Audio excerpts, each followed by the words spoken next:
Hi everybody, this is John Wright from Simple Leadership Strategies. It is week 3 in the month of May, and in the month of May it is Inspiration Month at Simple Leadership Strategies. Inspiration is the third layer of the cake. A cake is a 3-layer cake, and it's how we symbolize what it means to be a transformational leader manager. The first layer is who you are, that earns trust. The second layer is what you do and how you do it, that builds confidence. And the third layer is where you're going and why, and that inspires people. We've made the argument that mere managers know how to motivate, and motivation is important, but only a transformational or inspirational manager or leader knows how to inspire as well. They're similar, but they're different. Inspiration comes from the desire to do something because it's the right thing to do, because it's meaningful, because it has purpose.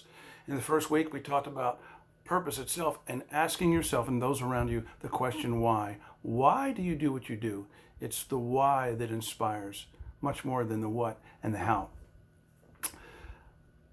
This week we're going to talk about values. Living your values, setting an example, is probably the very best way to inspire people.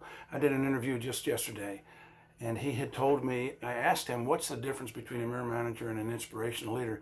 And he said the inspirational leader sets an example in all areas of life, personally and professionally, and makes you want to be like that person. That pretty much sums it up. Here's a quote in our workshop from Harry M. Jansen Kramer Jr. in a book called From Values to Action, The 4 Principles of Values-Based Leadership. Quote, as I tell my students, becoming the best kind of leader isn't about emulating a role model or a historic figure. Rather, your leadership must be rooted in who you are and what matters most to you. When you truly know yourself and what you stand for, it is much easier to know what to do in any situation. It always comes down to doing the right thing and doing the very best you can. So here's a simple strategy and action that you can take to apply this. Here's an exercise in a workshop. For those of you who have been through it, know this, and those of you haven't, it's an easy thing to do. Take about 60 seconds and write down all of the value words that you can think of: reliability, honesty, hard work, those kinds of things. Then after about a minute, take a break and then circle the 3 most important to you. We do this on a regular basis, and sometimes there's 20 people in the workshop.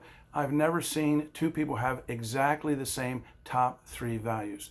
When you have those top 3 values, now you have a much more clear understanding of what this gentleman's talking about, knowing yourself and what you stand for. Then it's much easier to know what you do in any situation. Then take a little time every day and reflect. Yes, journaling is important.